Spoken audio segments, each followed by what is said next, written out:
Welcome everyone to Tech It Simple.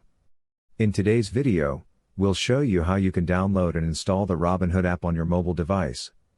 So let's get started. To download and install the app, first, you need to open your Play Store.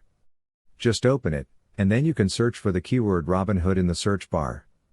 Let me search it really quickly. And then you can see the app in the search results that we selected. Then simply click on the install button.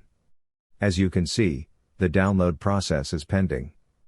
It will take some time to get installed on your mobile device. You just need to have patience. As you can see, the app has been installed on my mobile device. Let's check it out in the app section. And there it is, the app is installed, and the task is complete. If you find our content helpful, then don't forget to like, share, subscribe, and comment down in the comment section below. Thanks for watching.